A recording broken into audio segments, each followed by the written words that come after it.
Hoy es nuestro webinar número 50. En pleno proceso electoral y pandemia. El título que hemos considerado adecuado para esta reunión y momento es Elecciones, lo bueno, más bien lo regular, lo malo y lo feo. Y tenemos con nosotros a dos de los mejores invitados que hay como analistas en nuestro país. Y todos ustedes conocen muy bien, pues ya lo hemos tenido los dos antes y fue realmente sensacional, que estoy seguro que va a ser hoy día igual. Enrique Gersi y Pablo Bustamante, que todos ustedes conocen muy bien. Quiero aprovechar esta oportunidad para hacerles una sugerencia, porque hoy día estaba leyendo un artículo que vale la pena trasladarlo, compartirlo, no solamente a nivel familiar, sino a nivel amical, porque realmente contiene una serie de datos muy importantes para tomar decisiones en la votación. Este artículo, que lo he leído en la Amparia, es de Rafael Venegas y se llama La amígdala versus la razón. Es un artículo perfecto, como dije, para decidir adecuadamente cómo votar en las elecciones que en este momento tenemos tan complicadas. Este artículo te informa claro al final sobre los filtros éticos, políticos y de competencia que debes utilizar para votar bien y generar que nuestro país se desarrolle hacia el futuro, que tanto lo necesitamos. Lo sugiero, lo recomiendo, y los que quieren que se los envío también por WhatsApp. Muchas gracias. Vamos a empezar con Enrique Gersi, sí, previamente agradecerles a ambos la gentileza que siempre tienen de estar con nosotros, y luego entrará Pablito Bustamante. Entonces, Enrique, es todo tuyo. Muchas gracias, Pepe. Yo quiero agradecer en primer lugar por tu muy generosa invitación. Realmente has logrado a lo largo de todo este año de la pandemia desarrollar un hábito en la sociedad peruana. Yo diría que Lima no puede transcurrir sin tu seminario. Ya esto se volvió, era un clásico tus almuerzos, ¿no es cierto? Pero ahora ya has trascendido ese concepto, ¿no es cierto? Estamos con el uso de la alta tecnología, además, todos pueden estar haciendo algo, estar en su casa y tener esta oportunidad de reflexión. Y te agradezco enormemente por la invitación, reiterada en este caso, y por tus muy cariñosas palabras. Muchísimas gracias, siempre tan gentil conmigo, Enrique. No, por favor. Gran amigo, gracias. Un gran saludo a Pablo, querido amigo de muchas batallas. Venimos peleando juntos desde, ¿te acuerdas? Desde el 87, creo. Ya son demasiados años. Y creo que no hemos ganado muchas de las batallas que hemos librado, pero la alegría de combatir es lo fundamental, ¿no es cierto? Y de estar siempre al pie del cañón, sin retroceder y sin conceder, es muy importante. Sobre todo en un país, correcto, ¿no? En un país, sobre todo donde prima el corto plazo y la gente no está pensando en el largo plazo, es para mí realmente un honor, un gran gusto, Pepe, que hayas tenido la idea de invitarme a compartir el panel con Pablo, que me parece lo mejor, digamos, una persona que tiene las mejores capacidades y conocimientos para ayudarnos a entender el lugar en donde estamos. Dicho ello, algunas ideas básicas, porque claro, la realidad avanza tan rápido, todo es tan desordenado, lo que tenemos ahora es una indigestión de información, ¿no? Estamos naturalmente acostumbrados, por lo menos los de cierta generación como nosotros, a tener información limitada, ¿no? Los medios de comunicación, los periódicos, y más o menos identificamos las posiciones de cada periódico, de cada medio de comunicación, quién es de derecha, quién es de izquierda, ¿no? Y listo, esa era nuestra fuente informativa. Pero hoy día, con las redes sociales, en una intensidad enorme en nuestro país, billones de interacciones al día, de todo tipo, tenemos, creo yo, una indigestión de información. Probablemente esta es la primera elección donde hay una tal cantidad de información, pero nuestro problema es precisamente distinguir, primero, qué es fake news y qué es verdad, porque la cantidad de cosas que circulan en la web que se inventa la gente son muy impresionantes. Pero una vez que hemos logrado identificar una cosa de la otra, poder discernir y poder analizar cada uno de los elementos que esa información contiene, constituye, creo yo, una novedad muy importante para analizar este proceso electoral. De manera clásica, si nosotros leemos, digamos, a los grandes autores que han investigado el funcionamiento del sistema democrático, se dice que en una elección hay etapas, ¿no? Giovanni Sartori, sociólogo italiano, liberal, muy famoso, escribió un tratado, que es tal vez probablemente el más famoso, sobre los partidos políticos del sistema democrático, y dice que en todo proceso electoral hay siempre cimas y valles, ¿no? Es decir, picos y caídas. Y él dice, tiene la teoría de los movimientos. Dice que en un proceso electoral convencional, donde hay derecha y hay izquierda, se producen dos movimientos, y solo dos en todo proceso electoral. En algún momento se mueve la derecha y en algún momento se mueve la izquierda. La opinión pública que varía entre un punto y otro es poco. Por ejemplo, en Alemania, el swinging vote, la gente que cambia de posición de una elección a otra, es menos del 5%. Es decir, los alemanes prácticamente votan siempre igual. Los que definen un proceso electoral es el 5%, que son los que cambian. A veces votan socialdemócrata, a veces votan demócrata cristiano, ¿no? O cristiano-demócrata, como se llaman ellos, ¿no? Y es básicamente un mínimo de cambio en el electorado. Una cosa semejante pasa en Inglaterra. El swinging vote es muy pequeño. En el Perú, tradicionalmente, a diferencia de esto, el swinging vote es muy grande. La gente cambia mucho de opinión. Y hemos visto casos históricos. Acción Popular, que había ganado con Fernando Belaúnde Terry de manera rutilante la elección del 80, ¿no es cierto? Pierde después la elección del 85 con el 5% de los votos, o poco menos, o poco más, ¿no? Realmente hubo una diferencia enorme, perdieron 45%, 40% de los votos de una elección a otra. Eso no pasa en un sistema democrático convencional de tipo europeo. El APRA, hemos visto cómo terminó en su última elección, Alan García. Además, en la elección del 85, en la elección del año 90, no cayó mucho. Alba Castro hizo una elección bastante decorosa, terminó alrededor del 20%. Pero a la siguiente, Meche Cabanillas ya estaba en 5%. Y el propio Alan García en la última elección llegó a caer, él, que ha sido probablemente el político más importante de los últimos 50 años en el Perú, y llegó a tener una votación muy pequeña, alrededor también del 5%.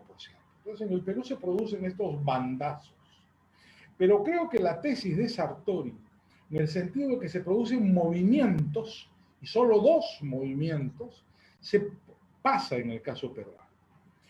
Y es muy interesante examinar lo que ha ocurrido de febrero a hoy, que estamos a 2 semanas de la elección, claro, Semana Santa de por medio, que va a ser una especie de hiato en la campaña electoral, porque seguramente van a ser esos días, no va a haber o va a disminuir la intensidad de la campaña electoral. Queda claro que ya ha habido los dos movimientos que Sartori dice ocurren en todo proceso electoral. Me explico.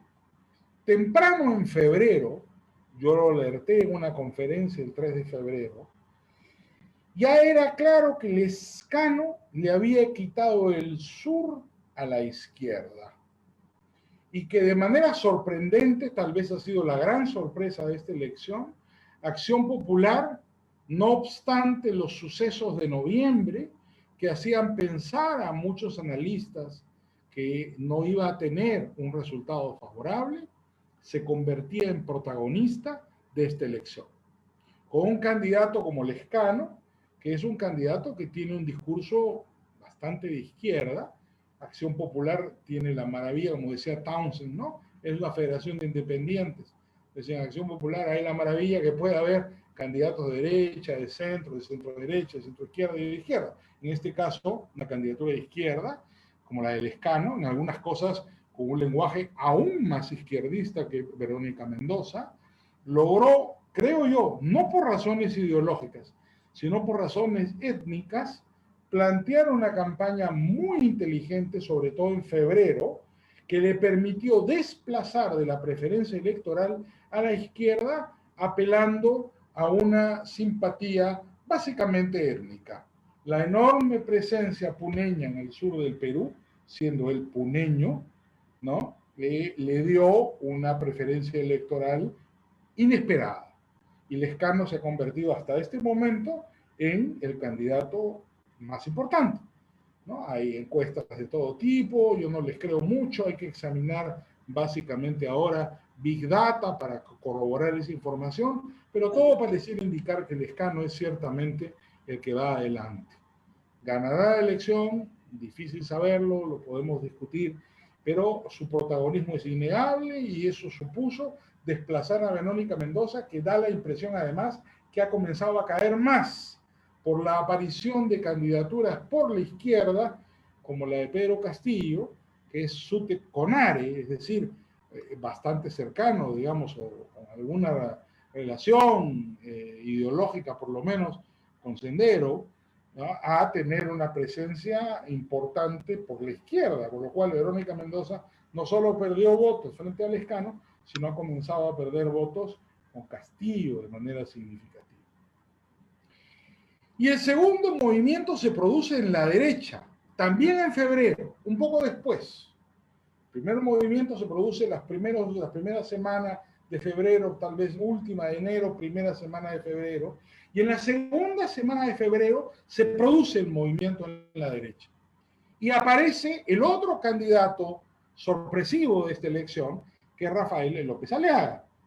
Yo tengo que confesar, ya lo he dicho además públicamente también, yo soy amigo de Rafael, por si acaso, estoy seguro que muchos de ustedes aquí también lo conocen a Rafael, además lo conozco hace muchos años, que a mí me ha sorprendido mucho la popularidad de su candidatura, porque claro, no cumple con ninguno de los requisitos que el manual dice, ¿no? Si vamos al manual del candidato y si hablamos con los asesores, él es exactamente lo contrario de lo que los asesores políticos te aconsejan ser, ¿no? Pero parece que le ha funcionado, por lo menos hasta cierto punto, ha construido una candidatura en base a una personalidad muy fuerte, con un discurso muy fuerte, con convicciones muy fuertes, algo no visto en la derecha peruana, ¿no? La derecha peruana ha sido más bien débil, inclusive en el caso de Keiko Fujimori, nunca actuó con convicción. Otra cosa fue Alberto Fujimori, pero recordemos que hubo varios Albertos Fujimori.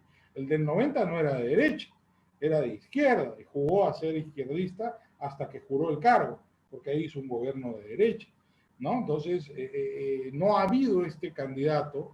La candidatura de Vargas Llosa en el 90 fue una candidatura liberal, completamente distinta a la candidatura conservadora de Rafael.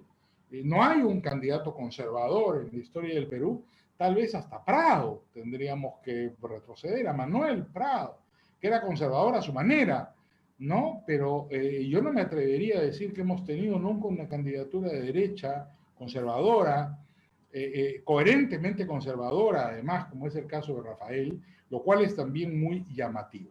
Entonces, así como Lescano desplaza a Verónica, Rafael desplaza a Keiko. Y se produce una situación en la antesala de la decisión. Estamos ahora en las dos últimas semanas que son cruciales. Está claro que el electorado peruano decide inclusive en la cola, decide muy tarde, no decide desde el principio, puede cambiar de opinión inclusive. Entonces el proceso decisorio de los peruanos es lento y quieren ver quién va, a quién le va mejor, quién despunta. Forsyth estuvo más de un año en la delantera y cayó. Yo creo que ha caído más de lo que quieren admitir sus defensores. Lamentablemente, quizás Forsyth se adelantó, es un muchacho demasiado joven, pudo haber sido alcalde de Lima fácilmente antes y se lanzó de repente prematuramente una candidatura presidencial, pero bueno, ya está hecho. Lo que yo veo es que en estas 2 últimas semanas, ya desde la semana anterior, las 3 últimas, ya empezó la batalla final. Y la batalla final siempre se compone de 2 elementos: los debates y la guerra sucia. Los debates han empezado este domingo, vamos a tener varios debates más, inclusive los debates oficiales, digamos, son la próxima semana en 3 días consecutivos, y la suerte ha querido que haya debates estupendos, porque Rafael López Aliaga va a polemizar con Lescano y Verónica con Keiko. Es decir, vamos a tener debates de verdad, no como fue el 2016, que fueron debates muy mal manejados. Esta vez, inclusive, supuestamente todo esto ha sido por suerte, pero hemos tenido suerte los electores, que los debates de la próxima semana, los oficiales, van a ser debates entre los jugadores importantes de esta elección. ¿Qué va a pasar en mi concepto durante, como consecuencia de los debates empieza la etapa final de la campaña? Y la etapa final de la campaña, con la guerra sucia, después de la guerra sucia, siempre es el voto perdido.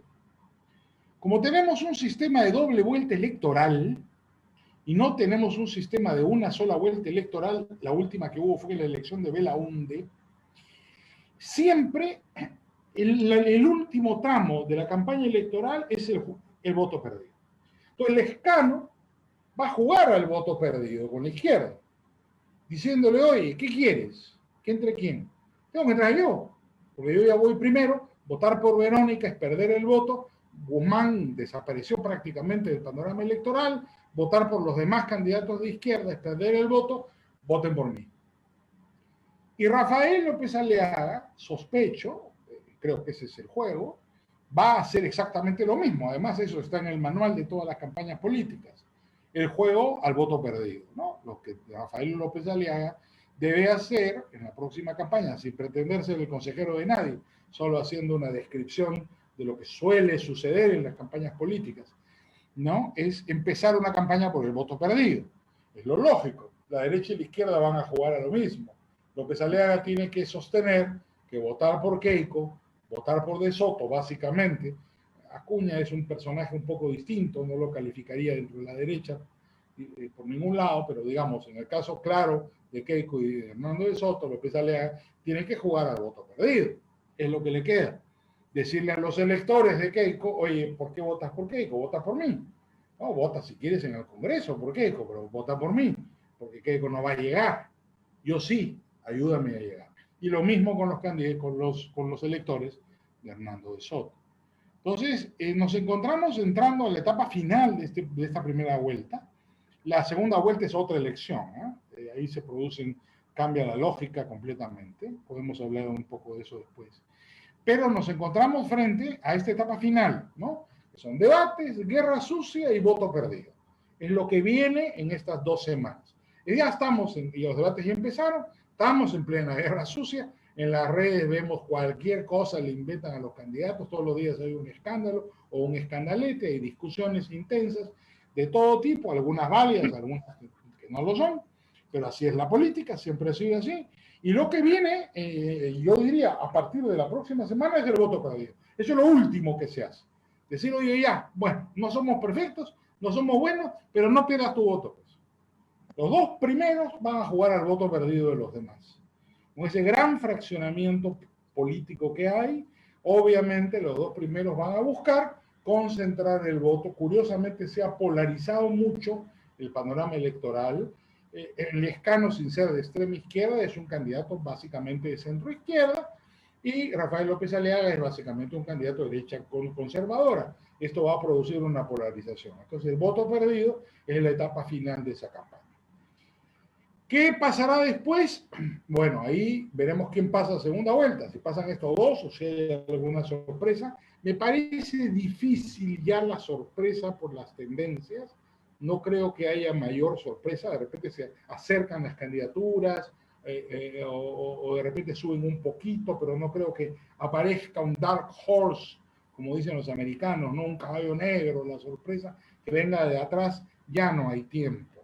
Ya eso se hubiera visto y no da la impresión de que vaya a suceder, ¿no? Pero los movimientos básicamente van a ocurrir a nivel de Verónica Mendoza, Guzmán ya perdió la votación y Forsyth por la izquierda, y en el caso de la derecha por Keiko Fujimori y Hernando de Soto, probablemente para concentrarse en los candidatos que vayan por delante. Recordemos una cosa, con esto acabo, Pepe, porque sé que me he excedido. El electorado peruano no es ideológico. El electorado peruano vota tomando en consideración, yo diría, tres elementos muy importantes. El primero es pragmático, ¿no es cierto? Es ver quién o cuál de los candidatos me puede favorecer más. ¿No? Así votan todos los electores en todas partes. Eso no es un secreto. ¿No? Ver con qué candidato me puede ir mejor. En segundo lugar, hay por supuesto, simpatía, ¿no? Si yo tengo más simpatía por las ideas conservadoras, más simpatía por las ideas de izquierda, pero no es una cosa ideológica, es un tema de simpatías. Pero en tercer lugar, y ese es un elemento bastante peruano, ¿no? Muchos amigos extranjeros se sorprenden por ese tipo de votaciones que hay en el Perú. El peruano vota a la chacota, y hay una proporción importante del electorado peruano que vota a la chacota, no vota en serio. Eso explica, por ejemplo, votaciones como la del FREPAP en la última elección. Ahora tiene 8%, ¿eh? Y han anunciado que apoyan a Rafael López Aliaga. Si eso es verdad y no es otro de los fake news, si efectivamente FREPAP lanzara el apoyo a Rafael, ese 8% es muy importante para decidir una elección. Pero el electorado peruano tiene estas cosas raras, ¿no? De repente hay algún candidato que le cae simpático a alguien y sobre todo entre el electorado joven, que suele estar disgustado porque lo obligan a ir a votar. No vota con ganas, vota por obligación, entonces van y votan a la chacota. Entonces el voto a la chacota funciona. Eso explicó por qué Rafael López Aliaga comienza a crecer a mediados de febrero cuando se convierte en Porky y deja de ser Rafael López Aliaga. Hay un elemento muy importante ahí, no ideológico, sino de chacota, de risa, de burla, que en la política peruana no puede dejarse de lado nunca porque siempre está presente. Entonces, yo me atrevería a decir que no vamos a tener una mayor sorpresa en la definición de la segunda vuelta, que va a producirse el voto perdido en el lado de izquierda, favoreciendo al Lescano en detrimento de Forsyth y de Verónica. No veo a Forsyth dejando de caer, como dice el comercio. No, eso no lo veo por ningún lado, veo todo lo contrario, ¿no? Veo que hay una migración de votos clara, como ya pasó con Guzmán hacia el Lescano, y va a pasar exactamente lo mismo en el caso de la derecha. En las próximas 2 semanas, cuando los electores de derecha y de izquierda vean que los otros candidatos no van a llegar porque están con 4%, con 3%, con 6%, y en cambio hay 2 candidatos de derecha y de izquierda que pueden llegar a 10, 12, 15 o 20%, vamos a ver cómo queda el voto válido, además, porque este es el voto total, lo importante es el válido, ¿no? La gente va a definir su voto y lo va a decantar, se va a polarizar. Yo no creo que aparezca un tercer candidato, es muy posible que tengamos una segunda vuelta protagonizada por Rafael López Aliaga y por Lescano. Yo creo que Lescano va a quedar en primer lugar y Rafael va a quedar en segundo lugar, pero los dos pasarán a segunda vuelta y ahí se planteará la elección de otra manera. Si quieren podemos hablar de eso después, pero ahí lo dejo, Pepe, y ya sé que me excedí y le cedo la alternativa a Pablo para continuar con esta conversación. Sí, muchas gracias, Enrique. Sí, muy interesante lo que has dicho. Y sí me gustaría que luego que hable Pablo, puedas nuevamente tú también hacer algún comentario sobre lo que va a decir Pablo y algunas otras cosas que tengo aquí apuntadas antes de entrar a las preguntas. Así que ahora pasamos a Pablo. Adelante, Pablo. Gracias, Pepe. Gracias por la invitación. Me encanta estar en tu webinar número 50. Es un número que a mí me gusta mucho, porque nací el 50. Un gusto estar con Enrique y compartir con él, que siempre admiro su brillantez, ¿no? Y creo que ha hecho un análisis muy interesante del tema electoral.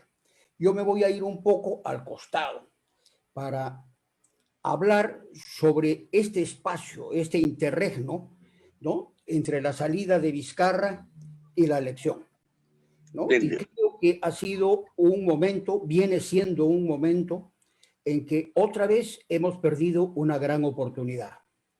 Después del gobierno desastroso de Vizcarra, ¿no? Sagasti desaprovechó la oportunidad para hacer un excelente gobierno, cortito, bien hecho, bien afiatado, y lo malogró todo. Él se ha preparado toda la vida para ser gobernante o algo muy cercano a ser gobernante, ¿no? Es un tipo instruido, educado, leído, ¿no?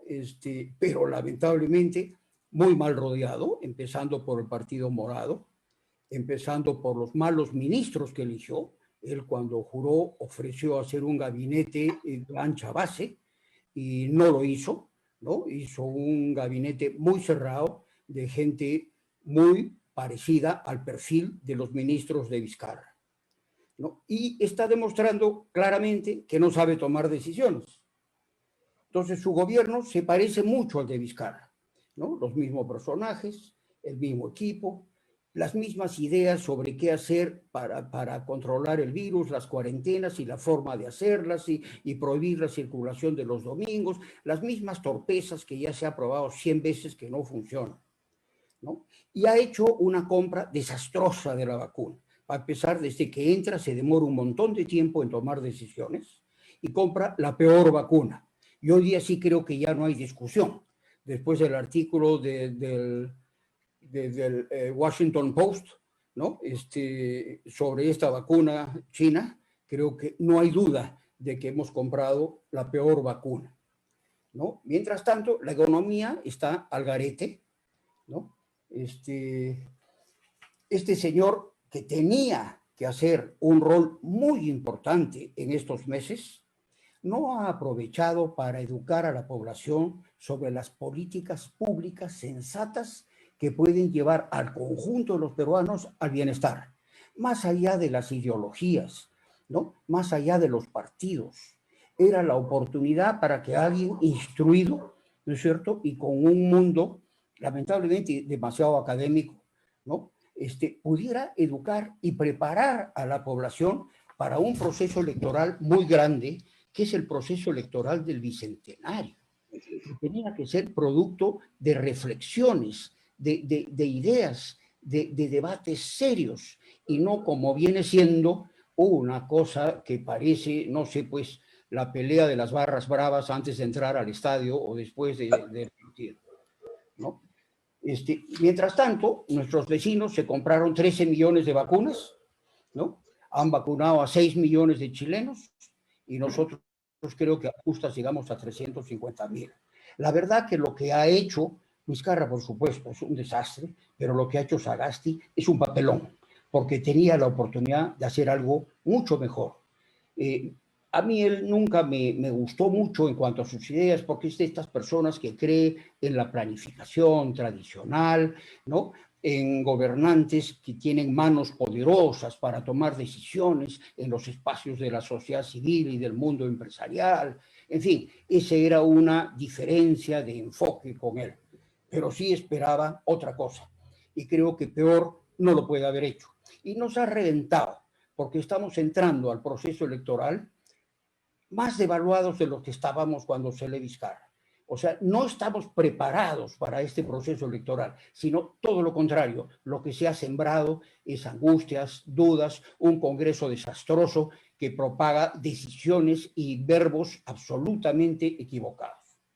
Y esto se da en un ambiente en que las cosas empiezan a funcionar muy bien en el mundo, ¿no? El crecimiento del mundo se está revisando hacia arriba. Este año se calcula que va a crecer 5.2% el mundo. Eso es extraordinario. Estados Unidos va a crecer 6.5%, Europa 4.7%, la China 8.4%, América Latina 4.1%. Y el cobre está encima de $4 la libra.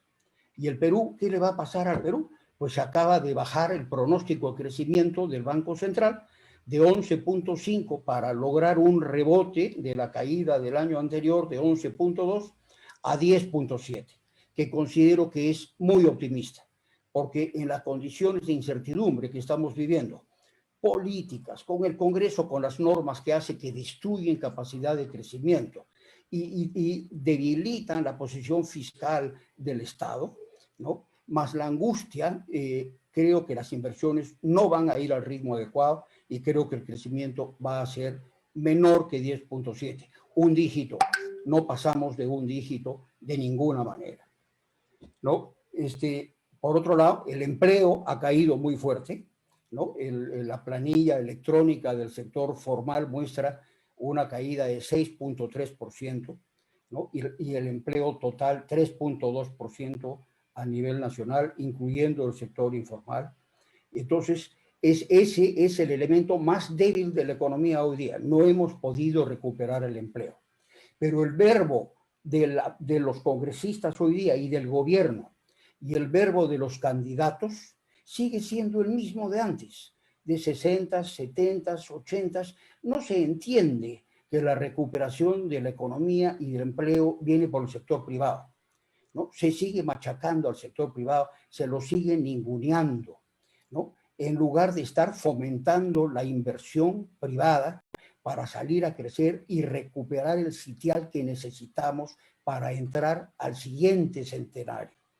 En fin, es un desastre.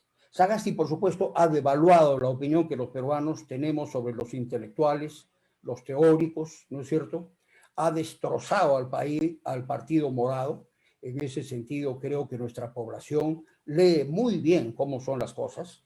Nuestros electores no son tontos, ¿no? Y claramente han visto que esto es un desastre. Como dice Enrique, ¿no?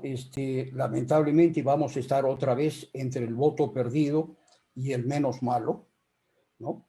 Pero creo que también los medios y los líderes de opinión tienen que hacer un esfuerzo, un último esfuerzo de comunicación en estas semanas que nos quedan.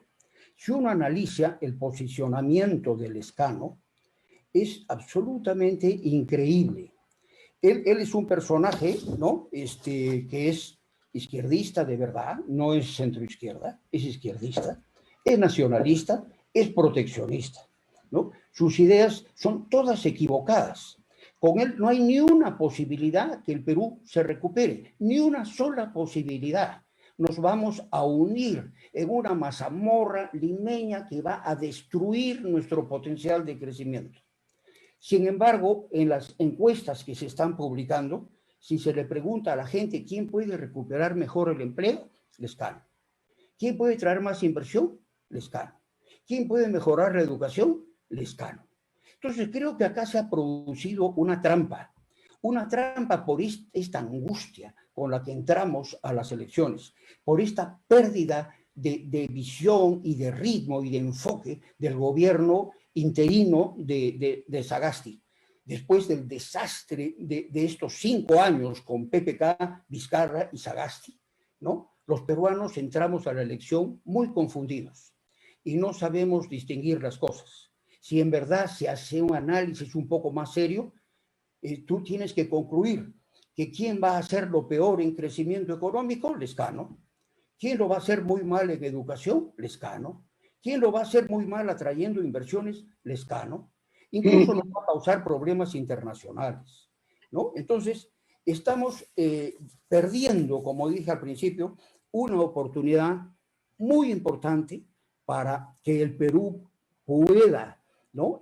Reflexionar sobre lo que significa 200 años en que no hemos logrado las metas de este país, en que no hemos logrado realizaciones suficientes para que nuestra población esté en el bienestar.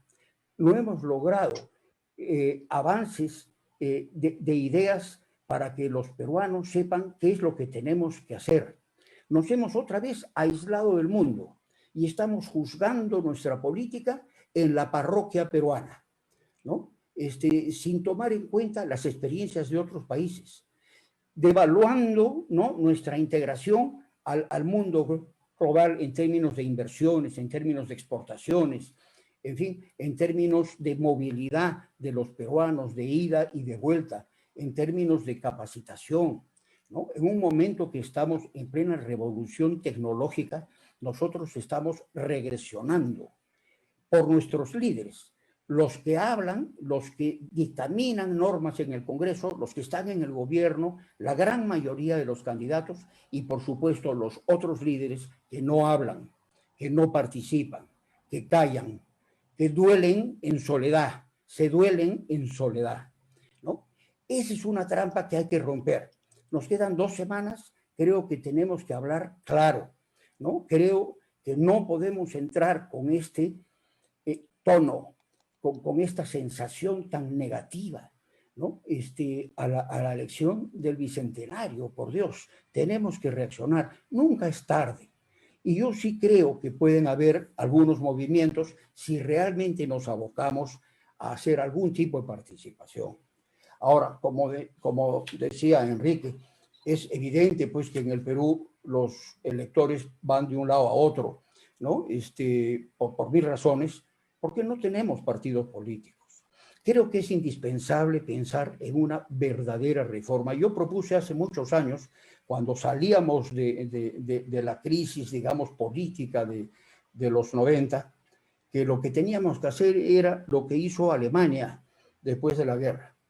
Formar 2 partidos, A y B, o A y Z, abrir inscripciones por 1 año, dar un financiamiento a estos partidos de $10 millones al año. Una vez que estén las inscripciones, la OMP ve elecciones internas, se hacen nuevos liderazgos y se les da la exclusividad de la participación en política por 10 años, con un financiamiento estatal importante para formación de cuadros en las regiones y para fomentar entidades de estudio, ¿no? Que eduquen a los peruanos y propongan políticas públicas. 2 conjuntos de ideas diferentes, 10 años de exclusividad y después, por supuesto, abrir la cancha, porque tenemos que hacer algo distinto. No podemos quedarnos, ¿no?, en esta maroma, en esta devaluación permanente de la política, ¿no?, que no nos produce nada bueno.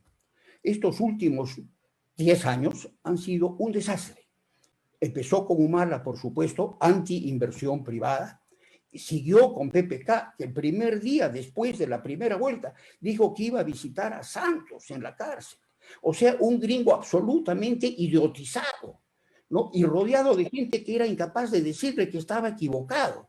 Y de ahí viene el perverso de Vizcarra, ¿no? Y el teórico de Sagasti, que no sabe tomar decisiones. Entonces, yo espero que algunos peruanos levanten la voz estos días, porque es mucho lo que podemos hacer y muy poco lo que estamos haciendo. Muchas gracias. Muy bien, Pablo, muy interesante lo que has dicho, importante, temas que todos estamos profundamente preocupados. Enrique, tu comentario, por favor.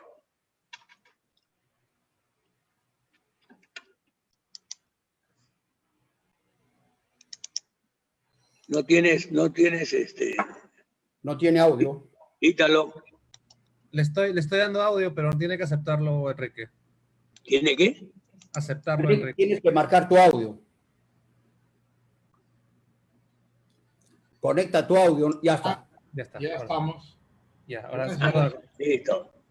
Muy bien, te agradezco mucho, Pablo, por los comentarios, muy precisos y atinados, como siempre. Yo quisiera agregar un punto, ¿no?, que es el tema de la segunda vuelta, ¿no? Así como pienso que en esta parte final de la campaña electoral tenemos debates, guerra sucia y voto perdido, en la segunda vuelta es la teoría del mal menor. Permítanme explicarles cómo es la lógica de una elección en la segunda vuelta desde mi punto de vista. No, son 2 elecciones completamente distintas. En la primera vuelta se hace, al final es el voto perdido el que termina decidiendo quiénes pasan a la segunda vuelta. El elector invierte, entre comillas, con su voto y decide qué opción tiene más posibilidades y vota, descartando quizá una opción que le gusta más ideológicamente. No es extraño, por ejemplo, que yo pienso, ¿no?, tal vez estoy equivocado, pero que muchos fujimoristas en un determinado momento pueden decir, bueno, yo voto al Congreso por Fujimori, pero Keiko no va a llegar. Entonces prefiero que llegue López Aliaga, por ejemplo, porque tengo una simpatía, básicamente no tengo ninguna diferencia con su punto de vista y prefiero esta vez jugar a ganador y no a perdedor. Entonces puede ocurrir. Yo creo que eso es lo que va a ocurrir estas 2 semanas. Se va a producir, como dije, tanto en la izquierda como en la derecha. El voto perdido se va a concentrar la votación en Lescano y López Aliaga, que pienso van a pasar a segunda vuelta. ¿Qué va a pasar en segunda vuelta? ¿Cómo se vota en segunda vuelta? Bueno, hay muchas formas de votar en segunda vuelta y el electorado se reacomoda. Pero en segunda vuelta nunca se vota por el mejor, se vota por el menos malo. Esta es una perversa invención de los franceses. Como recordarán, en Francia se trataba de impedir que la izquierda llegara al poder y los franceses en tiempo de Gaulle se inventaron esta fórmula, la segunda vuelta, para que la izquierda nunca llegara al poder. De tal manera que los franceses en segunda vuelta, siempre la derecha francesa fraccionada, terminara votando por un candidato que no fuera de izquierda. Le costó mucho tiempo a la izquierda, recién con Mitterrand, llegar al poder y tuvo que soportar gobiernos de derecha por mucho tiempo y luego ha habido una situación más compleja porque el electorado francés también y los viejos partidos franceses se han ido dividiendo. En el caso peruano, claramente la lógica del mal menor es la que nos ha gobernado en todas las elecciones. No vayamos tan atrás, empecemos del 2000 en adelante, ¿no? El 2001. El 2001 en adelante teníamos a Alan García, el Alan García que venía de ser un mal presidente en su primer gobierno frente a Toledo. Entonces el electorado prefirió el mal menor. Toledo era básicamente un político desconocido en ese momento, pero Alan García daba miedo, entonces optaron por Toledo. No porque fuera el mejor, porque era el menos malo. Por lo menos apostaron a desconocido, que le gusta mucho al electorado peruano.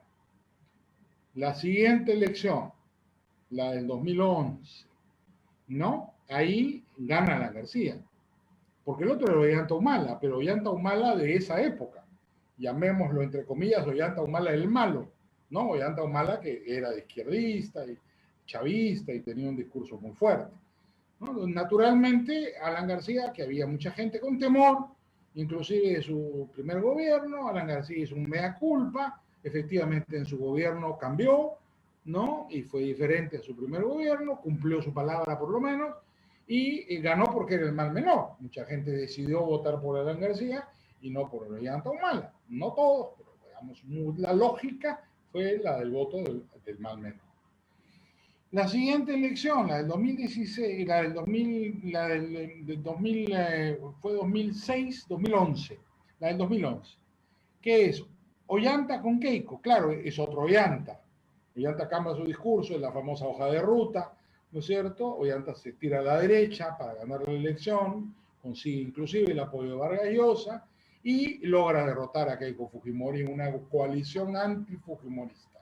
Yo diría que esa es la primera vez que hay claramente una coalición antifujimorista en esa elección, ¿no? Que es la que termina llevando Ollanta Humala al poder con todos los problemas que Pablo ha señalado del gobierno de Ollanta Humala, que fue un gobierno que tuvo bastante enemistad con la empresa privada y que donde se empezó a retroceder en muchos terrenos.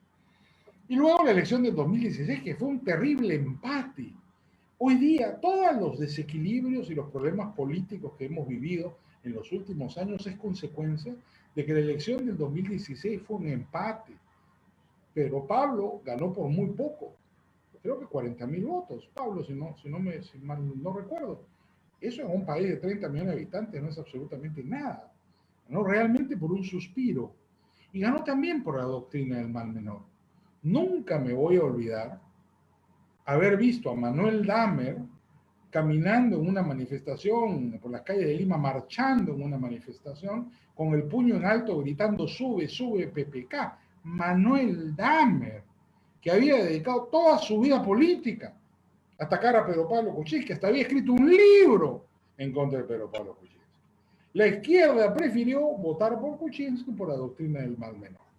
Pero claro, en una elección que no tuvo un resultado favorable para el país, donde Keiko quedó con el control del Congreso, Kuczynski quedó con el control del Ejecutivo, y ya sabemos el desenlace.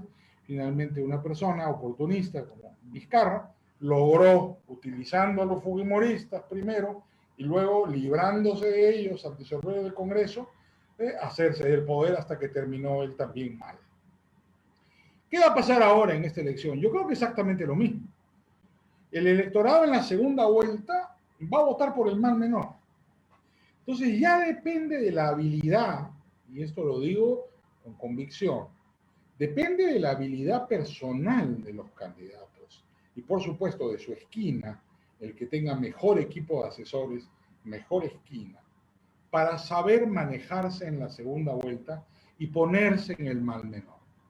El mal menor, por lo demás, es una vieja doctrina filosófica. No vayan ustedes a pensar que es un defecto de los peruanos. Aristóteles fue el primero en proponer la tesis del mal menor y San Alfonso hizo del mal menor una doctrina católica profunda, absolutamente cristiana.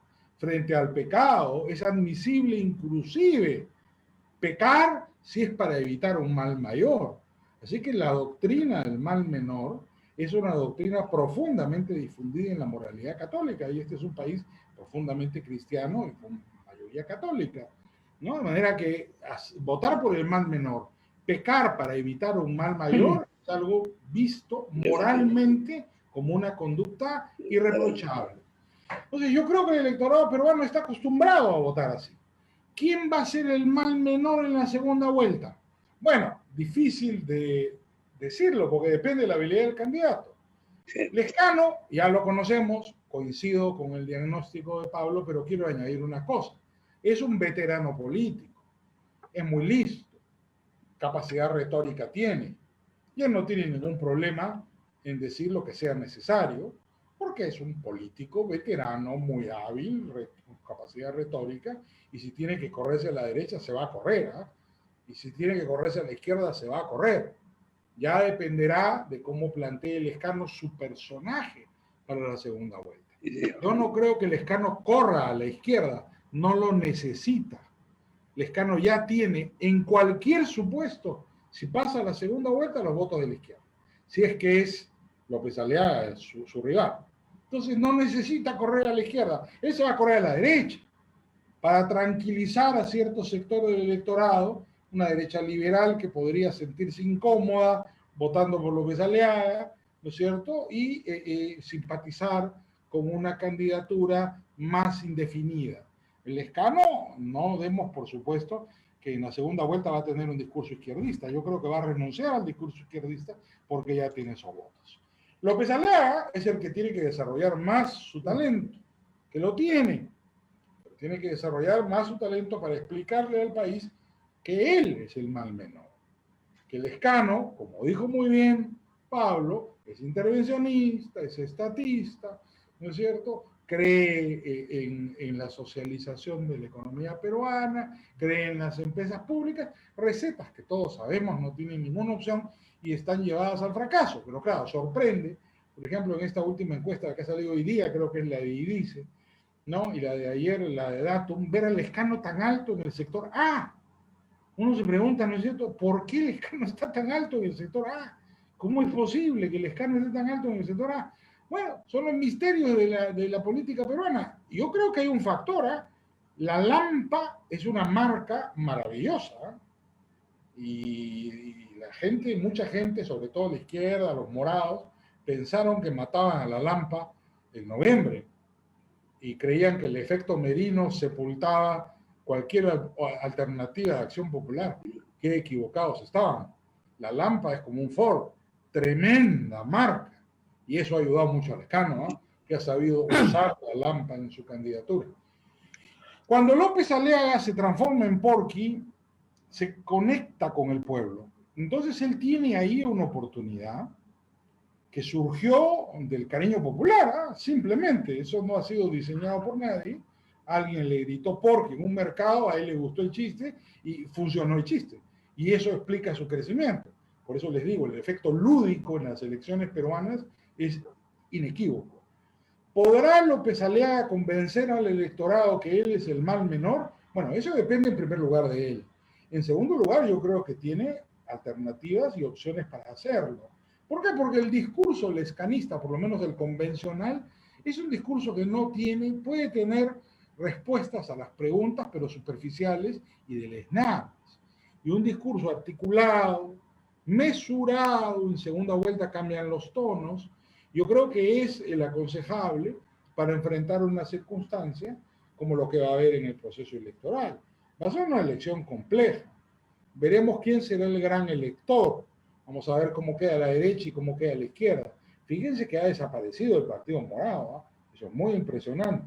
Los morados se creían ganadores. Pero si miran ustedes las elecciones al Congreso, los morados están en la foto. Probablemente va a haber una paradoja. Déjame, Pepe, ya sé que me pasé, pero un minuto porque me había olvidado de esto. Una de las paradojas más curiosas de esta elección es que el Congreso va a ser menos fraccionado que el anterior, porque no van a pasar la valla muchos partidos. Da la impresión, de repente cambia esto, ¿no? Pero por las pocas encuestas que estamos viendo, esperemos Ipsos pues el fin de semana, a ver, para darnos una opinión, pero lo que estamos viendo es que son pocos grupos los que llegan al Congreso con toda seguridad, que pasan la valla. Lescano, el Fujimorismo, el FREPAP, López Aliaga, y ahí queda, o por ahí queda. Tal vez la izquierda queda fuera sin representación parlamentaria, lo cual sería una paradoja, ¿no es cierto? En medio de todo esto sería casi un drama. El sistema de vallas produce esta distorsión. Entonces, podría ocurrir que sean grupos parlamentarios más grandes los que hay en el Congreso y menos fraccionados que lo que tenemos en este momento.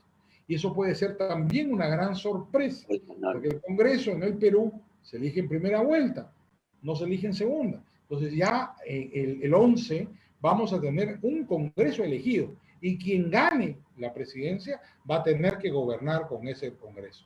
Si es hostil, me temo que vamos a tener la repetición del escenario que hemos vivido del 2016 hasta ahora. Ojalá que no sea hostil al ganador, o por lo menos pueda haber coaliciones de gobierno que le den sostenibilidad a un gobierno, que exista gobernabilidad que no hubo del 2016 en adelante. Acabo diciéndoles lo que expliqué. Yo creo que en la primera vuelta manda el principio del voto perdido. En la segunda vuelta manda el principio del mal menor. Eso depende básicamente de la habilidad de los candidatos y su capacidad para hacer campaña. Pero tenemos un proceso electoral, ¿no es cierto?, cuya segunda vuelta seguramente será sumamente fascinante, porque vamos a tener candidaturas con candidatos de personalidad muy fuerte, como son Lescano y López Aliaga, de suceder lo que estoy pensando. No quiero dejar de mencionar un hecho muy importante. Tanto Lescano como López Aliaga son por lo menos, han nacido en Puno. Lescano en Puno y López Aliaga, como él mismo ha contado, en Lampa. Aunque su padre era chiclayano y él se ha criado en Chiclayo, en el norte básicamente, su madre era lampeña, Cazorla, de antigua familia lampeña. Desde el siglo XIX que no teníamos esta circunstancia, que el mariscal San Román, me parece, fue el último presidente puneño que tuvimos, vamos a tener, si fuera el caso, porque los dos son puneños, vamos a tener el caso de que vamos a ser gobernados por un presidente puneño después de más de 100 años, lo cual sería también una cosa bastante notoria y resaltable en la compleja y fascinante historia de Perú. Muchas gracias nuevamente y termino ahí porque estoy hablando mucho, así que cedo la palabra nuevamente. Ya, muchas gracias. Permíteme, muchas gracias, Enrique. Yo tengo aquí... Pepe. Perdón. Permíteme un segundo. Voy a hablar voy a hablar cortito como ingeniero, no como abogado. Ya, dale. La misma broma le tuve que hacer a Enrique la vez pasada. Yo solo quiero agregar, ¿no?, como ya he hablado del Lescano, mis ideas sobre López Aliaga, porque no creo que se queden pensando que estoy optando por él. Yo creo que él la tendría muy complicada de gobernante, se polarizaría el país, lo cual sería muy malo, ¿no? Su estilo no ayuda a generar gobernanza, es conflictivo, ¿no?, es extremista, y en esta campaña critica al sector privado para dárselas de medio socialistoide, pero con mentiras. Quien recurre a las mentiras no tiene por lo menos mi respeto, ¿no? Entonces, en la punta, hoy día tenemos dos candidatos malos. Yo creo que hay tiempo para reflexionar y votar por algo mejor, ¿no? Yo creo que siempre es posible hacer las cosas bien, incluso cuando los peruanos están en la cola, pueden tener la oportunidad de pensar mejor. Gracias.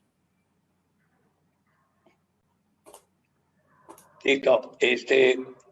Yo tenía varias preguntas acá preparadas, pero graciosamente una de ellas, que tiene un poco el sentido de lo que yo también quería preguntar. Primero le quería preguntar a ustedes si han visto el debate presidencial en Canal 4 la vez pasada. ¿Lo han visto los dos? Yo sí. Ya, ok. Y en segundo lugar quería preguntarles también si han visto ayer lo de IPAE, lo de Cares, que estuvo este chico Diego Macera con David Tuesta y Paola del Carpio. No, ¿Lo vieron no, ayer? No lo he visto. Tampoco. Ya, no es importante eso. Después se lo voy a mencionar y te voy a hacer la pregunta, pero mi pregunta estaba dirigida más a los medios. Y graciosamente mi amigo Diego Latorre ha intervenido y tengo la pregunta de él, que incluyo la mía. Y dice así, esto puede contestar los dos, ¿no? Yo creo que es importante que tengamos la opinión de ambos. ¿Cuál ha sido y cuál debería ser el rol de los medios de comunicación en las elecciones?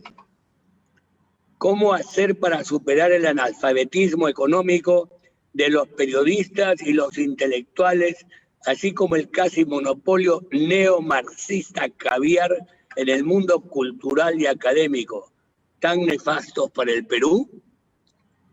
Enrique, empieza. Qué pregunta tan complicada, Pepe. Vas a tener que organizar otros seminarios, sobre todo para la segunda parte. A ver, vamos con la primera pregunta. Mira, yo soy un partidario de la prensa libre. Y prensa libre es libre totalmente. Yo no creo que deba haber un rol que tenga que jugar la prensa que juegue el rol que quiera. Y eso será responsabilidad de los periodistas, de los propietarios de los medios de comunicación, y ellos defenderán sus puntos de vista. La prensa tiene que ser libre, tiene que no haber ninguna restricción y tiene que funcionar así. Lo que me preocupa, y esto Alfredo Barnechea ya lo dijo en una entrevista en Canal N, que está siendo repetida con insistencia en las redes, es el financiamiento estatal a los medios de comunicación.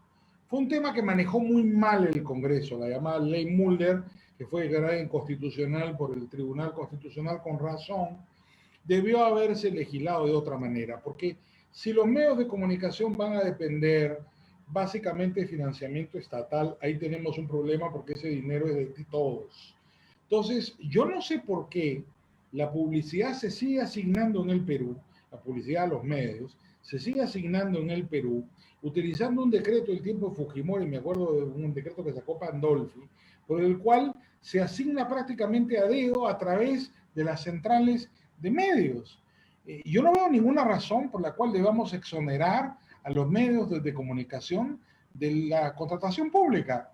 Así como se compra un carro, así como se solicita un servicio, ¿por qué la publicidad estatal no se somete a la ley de contrataciones del Estado? Se hace una licitación, el Estado compra determinada cantidad de minutos en televisión, compra determinada cantidad de minutos al año en radio, compra determinada cantidad de espacio, de centímetros, de pulgadas, no sé cómo se vende en los medios escritos, y ya está. Lo hace por un procedimiento transparente, con bases, ¿no es cierto?, donde además se ahorre dinero, es decir, que el Estado busque que se compita por precio, ¿no? Debe haber bases, por supuesto, donde sea una competencia limpia y transparente, y la publicidad estatal se asigne por licitación pública, que es como debería ser. Entiendo que es así además en todos los países democráticos. Eso no es un secreto ni se asigna a dedo. Por eso es una garantía de la prensa libre y de la prensa democrática. Entonces yo creo que ahí hay un punto. Yo creo que no debe haber ninguna restricción, que la prensa debe ser responsable por lo que dice y por lo que hace y por sus convicciones. Y creo que los periodistas tienen derecho, ¿no es cierto?, a defender sus puntos de vista. Claro, deben decir que son sus puntos de vista, ¿no? Tampoco deben pasarnos como hecho lo que es opinión. Yo creo que es muy importante distinguir opinión. Los periodistas tienen todo el derecho de opinar y manejar su opinión como quieran, pero por supuesto tienen también el deber de informar, y el deber de informar consiste en una honestidad con los hechos, que se pueden enfocar desde el punto de vista que cada periodista y cada medio tenga, porque cada uno de nosotros tiene sus propias ideas. Vamos a dejar ahí la primera parte de la pregunta, Enrique, porque la otra parte es un poco más complicada, después entraremos a eso, pero le voy a pasar el micro a Pablo. Dale. Gracias, Pepe. Mira, esto que menciona Enrique sobre la publicidad estatal es bien importante. Por ejemplo, hoy día el director del Comercio ha publicado una columna, ¿no? Y han sacado un aviso también el día de ayer explicando que la publicidad estatal es solo el 3% de los ingresos. Yo me pregunto qué porcentaje es de la utilidad, porque si los medios están con pocas utilidades, como es el caso del Comercio de todos los medios, seguramente la publicidad estatal es una proporción muy importante de la utilidad, o quién sabe, en algunos casos permite que una empresa periodística pase de tener pérdidas a tener utilidades. Y entonces eso condiciona, ¿no?, terriblemente el manejo de los medios. Y si bien yo estoy totalmente de acuerdo con Enrique, la libertad tiene que ser absoluta, ¿no? Esos condicionantes son perversos, le hacen mucho daño a la sociedad. Hoy día es claramente una publicidad dirigida, ¿no? Hay este canal que nadie ve y que nadie escucha, que dicen que se llama Willax, ¿no? Por ejemplo, no recibe publicidad porque es un canal antipático para el gobierno, tanto de Vizcarra como el de Sagasti, ¿no? Entonces, ¿de qué estamos hablando? Eso no es libertad, ¿no? Eso es un muy mal manejo, es una compra oscura, mucho más sofisticada, por supuesto, de opinión mediática que la que hacía Montesinos, ¿no? Pero cochina al fin y al cabo, ¿no? Entonces, yo sí creo que esas cosas tienen que cambiar. Me gusta la idea de la posible licitación, pero creo que la publicidad tiene que ser, no debe ser dirigida, tiene que ser muy medida, ¿no? Y tomar cuidado de qué impacto tiene en los estados financieros del medio, porque si va a cambiar, ¿no?, la salud financiera del medio, entonces creo que te tienes que inhibir, ¿no? No puedes hacer publicidad. Para eso está la televisión del Estado, para eso está la Radio Nacional, ¿no? Entonces, yo creo que tenemos una terrible costumbre de promover esta publicidad. Y por supuesto se ha ido alineando el periodismo, que viene muy mal formado en general, y se ha ido alineando hacia la complacencia con el Estado. Acabamos de ver cómo periodistas importantes visitaban en secreto a Vizcarra, ¿no?, para coordinar sus acciones. Algo absolutamente inaceptable. Y claro, la gente se preguntaba cómo es que Canal 4 no ha despedido a Mávila Huertas. ¿Cómo la va a despedir si también la colombiana iba a visitar a Vizcarra, ¿no? Y si también Juan José Garrido Queclin iba a visitar a Vizcarra, según han publicado? Entonces, creo que tenemos que zafar de eso muy rápido, ¿no? Y bueno, creo que los ciudadanos están zafando de los medios, porque los medios tienen cada vez menos lectoría. También está cayendo la lectoría en la televisión, ¿no? Y está entrándose a las redes, con el problema que tienen las redes de esta hiperdemocracia, ¿no? Pero el elector, el ciudadano, está castigando a los medios, ¿no? Entonces, yo creo que tenemos que tener mucho cuidado con eso. Ya, yo, aquí tengo una pregunta relacionada con lo que tú has manifestado, Pablo, de López Aliaga. Dice así: han evaluado, porque es para ambos la pregunta, ¿no? Pero hablo contigo porque tú has tocado el tema de López Aliaga en cuanto a su figura, etcétera, ¿no? Han evaluado el gran peligro de López Aliaga porque podría ser un psicópata sadomasoquista como Hitler según la psiquiatría, han consultado al respecto con psiquiatras o médicos en general, lo que significa que Rafael López Aliaga se autoflagela, según declaró en Willax TV ante Milagros Leiva. Pablo. Bueno, yo no me he preguntado eso, no he conversado con psicólogos. Evidentemente es una señal alarmante, ¿no? Implica unas características de personalidad muy especiales, sobre todo en estos tiempos, ¿no? Y evidentemente muestra que él es un extremista, ¿no? Si es extremista en términos religiosos, digamos así, incluso usando cilicios o lo que use, ¿no? O mortificaciones, como él ha dicho, ¿no? Es extremista en muchas cosas más. Me preocupa mucho esa personalidad. Efectivamente, el Perú necesita gente que invite a todos los peruanos a una gesta por el bienestar. Sí, señor. Eso es fundamental. Muy bien. ¿Tú quieres agregar, Enrique, algo? Sí, bueno, yo tengo un problema, porque yo soy de una familia de psiquiatras, ¿ya? Mi papá quería que yo fuera psiquiatra también, pero yo me negué. Lamentablemente tengo que confesarles que después de 35 años de abogado, creo que ya no soy abogado, sino psiquiatra, porque lo único que hago es consolar a mis clientes. Entonces, mi padre era psiquiatra, tengo un primo hermano muy famoso psiquiatra, Enrique Gali Silva, mi primo hermano, que quiero mucho, mayor que yo, de manera que yo he vivido rodeado de psiquiatras. Entonces, yo tomo con cuidado estas afirmaciones, por una razón. El Perú no es un país religioso, es un país mágico. Cuidado con andar calificando de psicópatas a los políticos. García, ¿qué era? ¿No?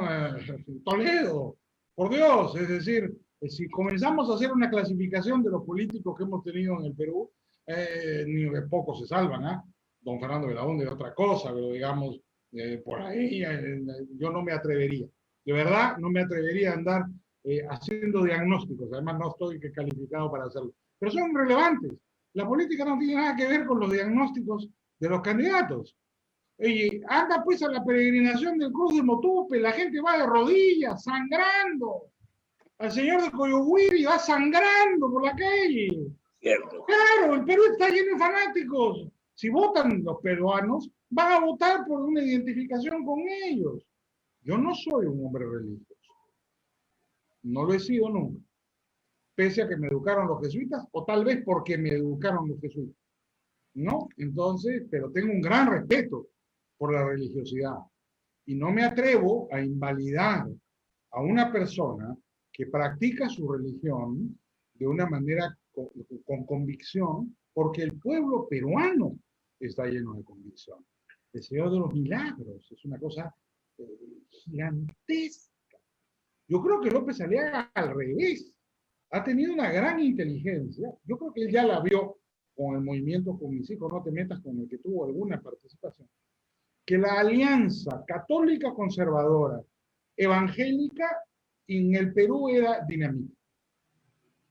Y eso pudo haberlo aprovechado otro candidato. Yo sinceramente pensé que Pedro Laichea, que es mi amigo, lo confieso, y además yo lo representé cuando era presidente del Congreso y Vizcarra lo disolvió inconstitucionalmente, y yo pensé que Pedro Laichea podía ser un candidato novedoso, nuevo, que representara a ese sector, pero decidió no hacerlo, y apareció Rafael, del que yo era amigo, pero nunca se me ocurrió que él iba a coger la alternativa, como dicen los toreros, y retomar esa fuerza. El Perú es un país católico 100%, casi 100%. Entre evangelistas y católicos hay una fuerza enorme. Los católicos lloran y adoran a su Virgencita y a su Señor de los Milagros, y los evangélicos mueren por Señor Jesucristo.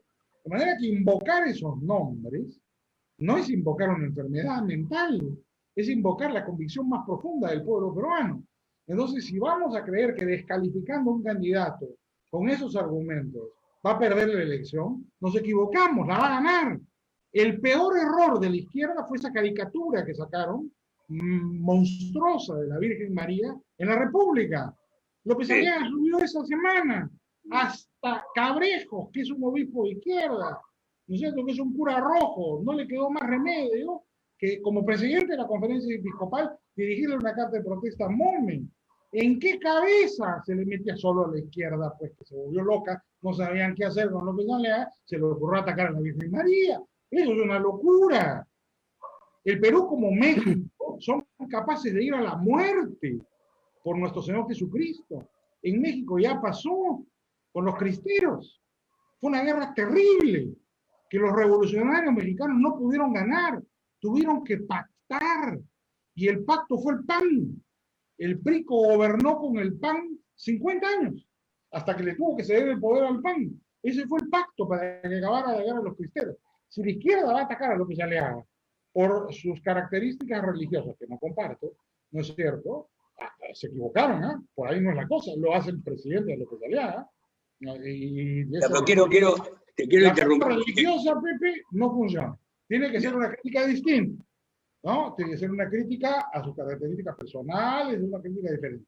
Pero si van por la cosa religiosa, mira, ahí van a cometer un gravísimo, es lo que quiere López Aliaga, que lo ataquen por ahí, porque envuelto en la bandera de la cristiandad, le van a regalar la elección, ¿no? Perfecto.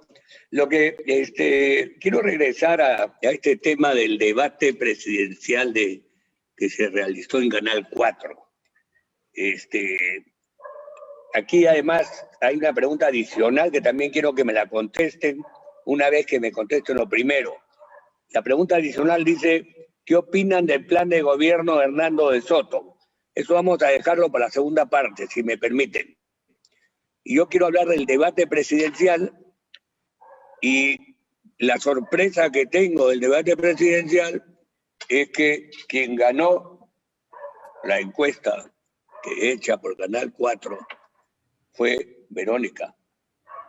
A las 11 de la noche, según me han informado, dieron la encuesta. Yo no la he visto, la encuesta, pero eso es lo que me han informado. Pero, ¿qué han sacado del debate? ¿Qué cosas piensan ustedes? Empecemos con Pablo, ¿no? ¿Qué cosa se piensa de lo que realmente ha sido ese debate? Yo tengo mi opinión y no quiero darla porque es un poquito negativa. Pero en fin, Pablo, bueno, a mí me pareció, de las propuestas, ¿no? Hablo de las propuestas, ¿no? A mí me pareció un debate ágil, ¿no? Entretenido, ¿no? Creo que fue un formato que en ese sentido funcionó bien. En mi opinión, ganaron las dos mujeres, ¿no? Creo que tanto Keiko como la Mendoza, ¿no?, estuvieron mejor que los tres hombres, ¿no? Definitivamente. El peor, a mi gusto, el Escano, ¿no?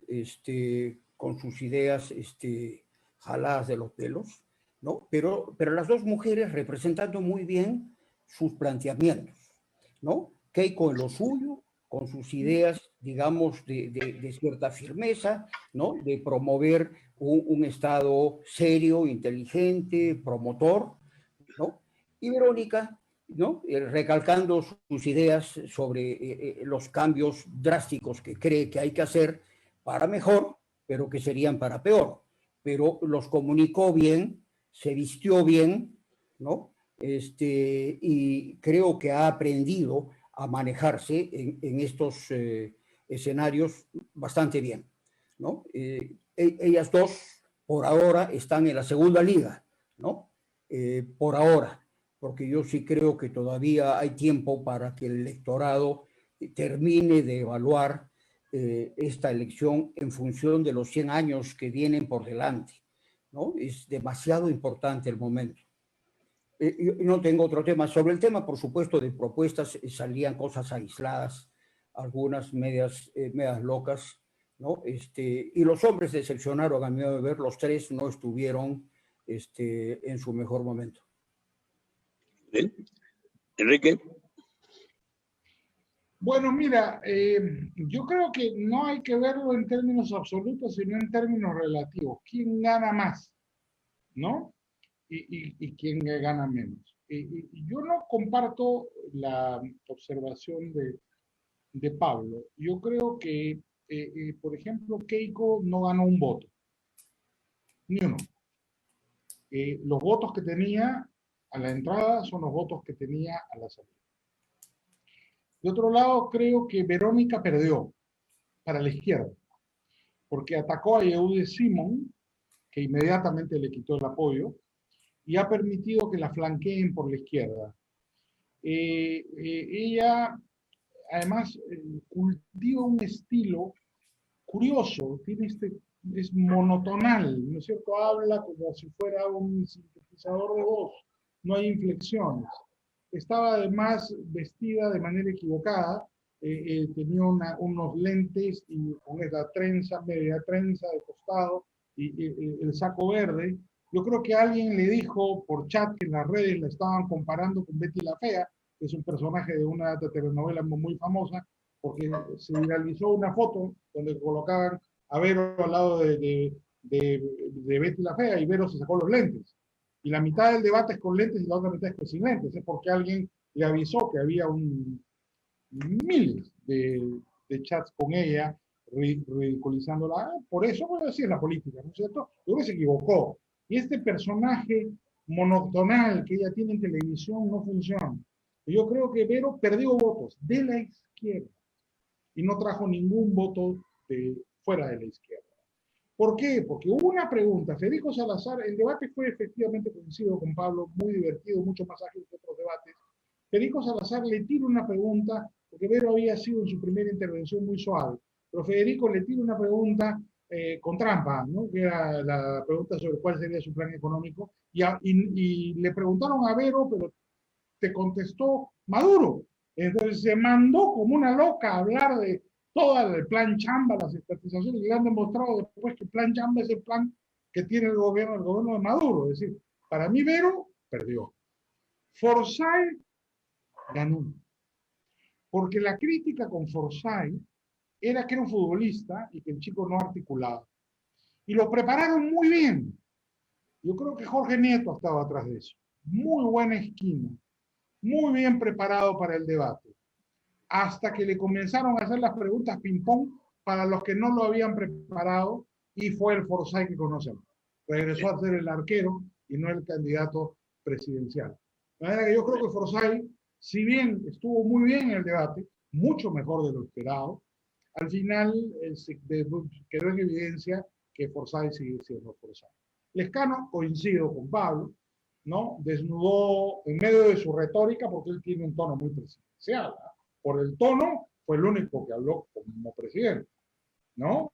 Pero desnudó sus errores, sus simplificaciones, la demagogia permanentemente en cada respuesta. Yo creo que eso le hizo daño, ¿no? Y ¿quién me falta? Creo que ya ninguno, ¿no?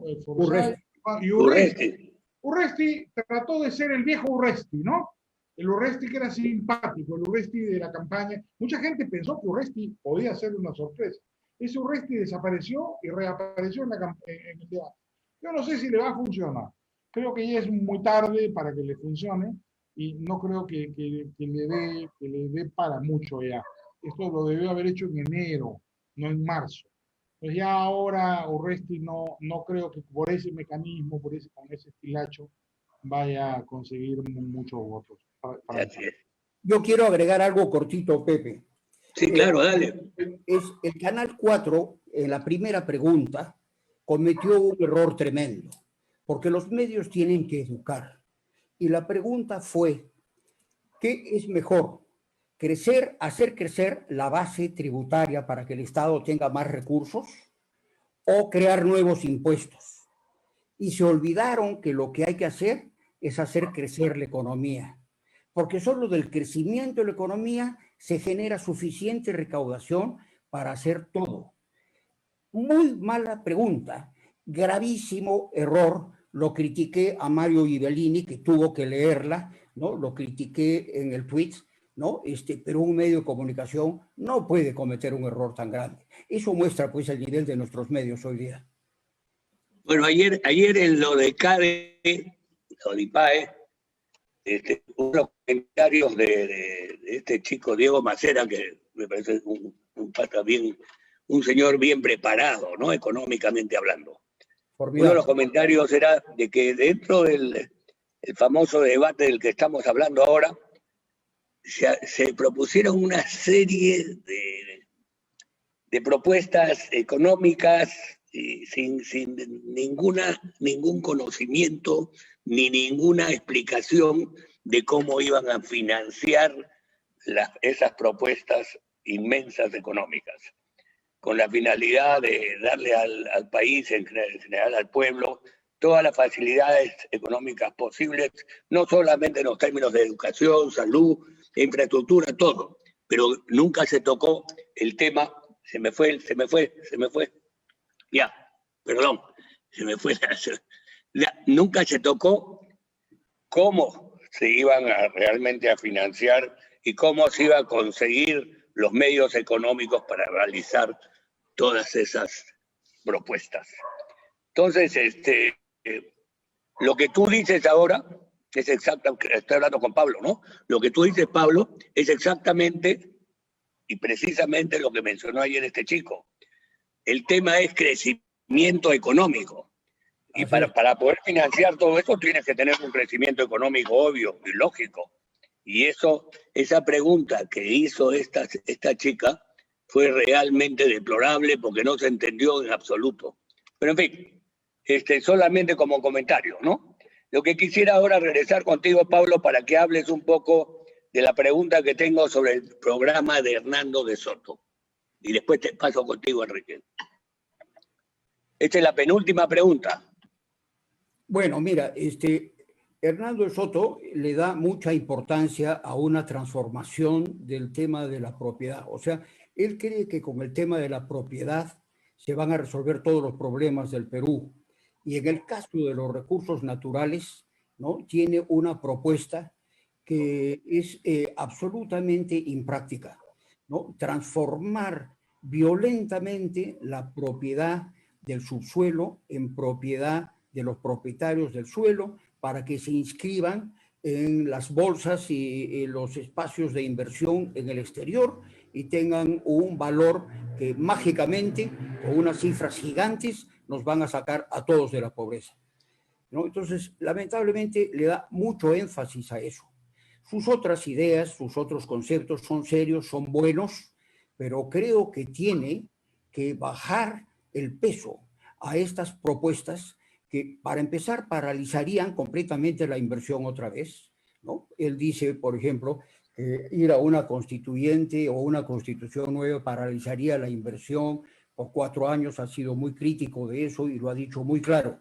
Bueno, su propuesta con la propiedad del subsuelo también generaría el mismo problema, ¿no? Un proceso muy largo de cambio y quién sabe en qué dirección, ¿no? Por lo demás, sí creo que sus propuestas pues son serias, él conoce el mundo, ¿no? Y tiene en conjunto mejores planteamientos que varios de los otros candidatos.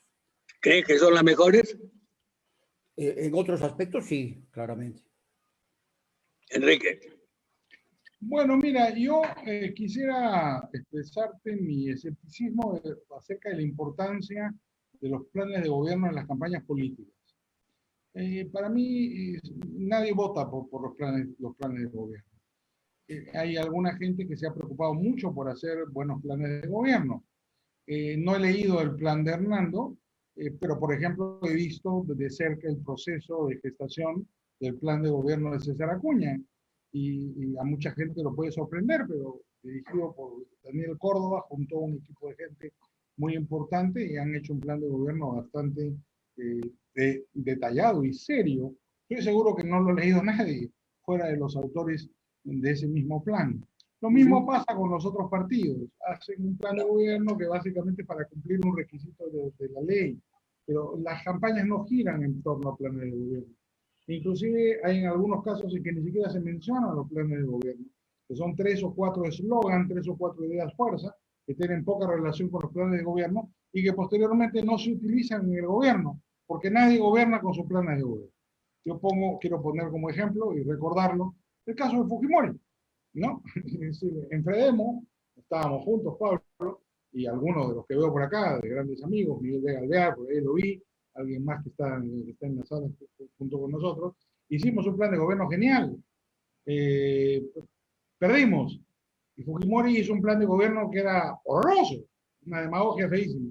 ¿Qué hizo Fujimori? Gobernó nuestro. Entonces, al final, estas cosas son prácticas, los políticos tienen una inteligencia práctica, no tienen una inteligencia teórica.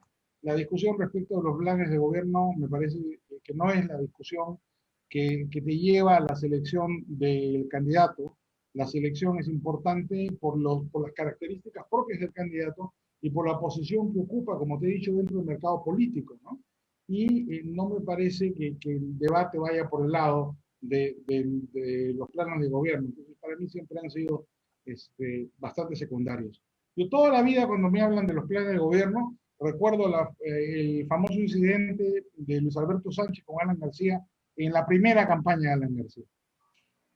Lo de plan, creo que se llamaba el organismo que hacía el plan de gobierno dentro del APRA, había preparado un plan de gobierno enorme y anunciaron que Alan García, candidato, la primera vez, el 85, lo iba a publicar.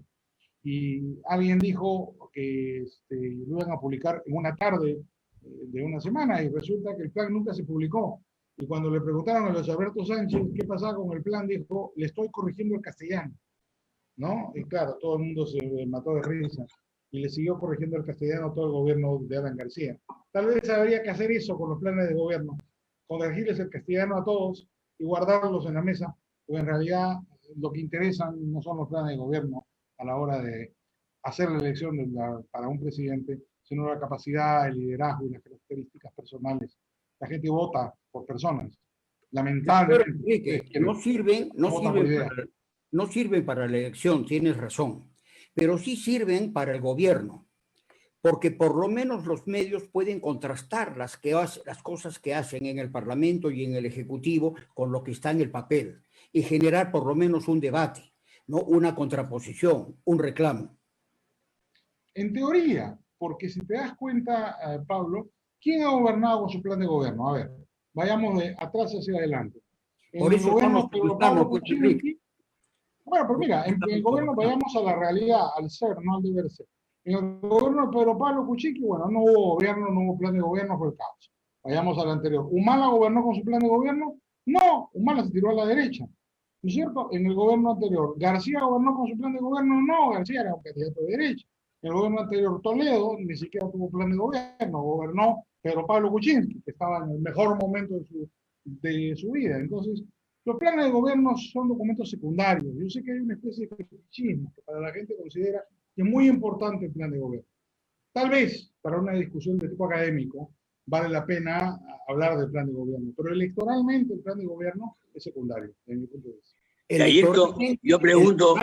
No sirve, estoy de acuerdo, pero durante el gobierno le da a los ciudadanos la capacidad de contrastar las políticas públicas que desarrollan desde el gobierno, ejecutivo y legislativo, y eso empodera al ciudadano. El ciudadano no tiene otros elementos. En un país en que los gremios no hablan, en que los líderes de opinión andan callados, excepto los políticos y los mediáticos, ¿no? Necesitamos algunos referentes. Y creo que eso es algo que hay que promover. Que no lo hayamos hecho bien en el pasado, totalmente de acuerdo, pero el futuro no puede ser igual que el pasado. Yo quiero hacer una pregunta. En los otros países, lo que tú has mencionado, Enrique, ¿sucede lo mismo? Los planes de gobierno, por ejemplo, yo en la campaña de Trump y de Biden, sí he visto propuestas de planes de gobierno, no directamente ni siquiera por los presidentes, pero sí las he visto por gente que está relacionada a ellos, ¿no? Aquí efectivamente yo veo de que aquí los planes de gobierno no se leen, si no se lee tampoco la Constitución del Perú, se habla de Constitución, ¿no? Y no se leen muchas cosas, y cuando tú has inicialmente dicho de que aquí hay tres formas de votar. Una es el favorecimiento personal, la segunda es la simpatía y la tercera es la chacota. A mí me sorprende eso porque no hay esa cuarta que es la fundamental, que es votar por el Perú. Entonces, por el país, para votar por el país tienes que ser consciente de que no estás votando solamente a la persona, tú estás votando a lo que la persona hace o tiene como plan de gobierno. Entonces, Sin ir muy lejos, lo Colombia lo que dice Pablo es verdad en cuanto a que a eso tenemos que llegar en algún momento, porque no podemos, por eso tenemos los presidentes que tenemos, ¿no? Sin Bueno, ir pero muy lejos, Pepe, sin ir muy lejos, en Colombia y en Chile sí tienen mucha más importancia que en el Perú, ¿no? sin duda, No, y por eso Colombia y Chile son países completamente distintos al Perú. Para empezar, en Chile solo ha habido un código civil en toda su historia.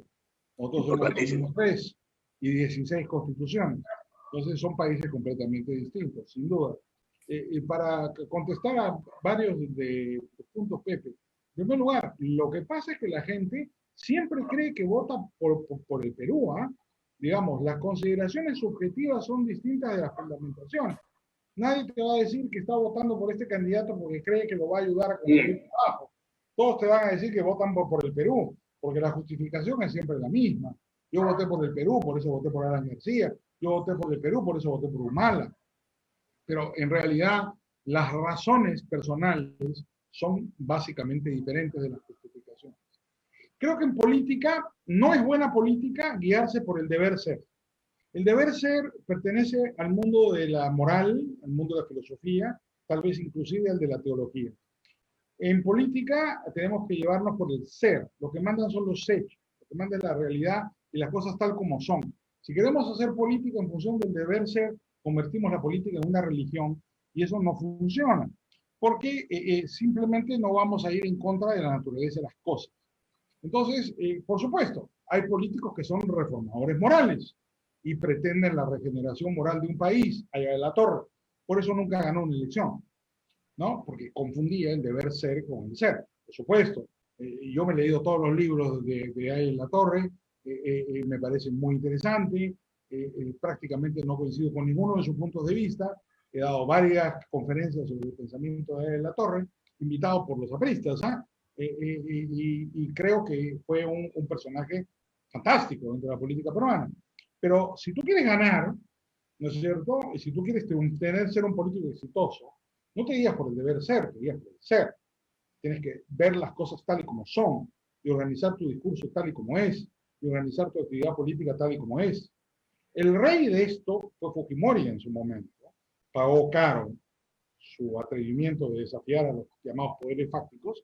Y luego, el caso de Vizcarra, por el que no tengo ninguna simpatía, pero Vizcarra, como un instrumentalizador del poder, sin un solo voto, ha gobernado este país los últimos 2 años con puño de hierro, con una popularidad sorprendente hasta hoy, después de que sabemos todo lo que ha hecho, sigue siendo tremendamente popular, inclusive en A y B, es decir, la gente educada, culta, con maestría y doctorado, considera que Vizcarra no hizo nada malo cuando se vacunó en secreto, un gran tipo que tenía mucho carácter.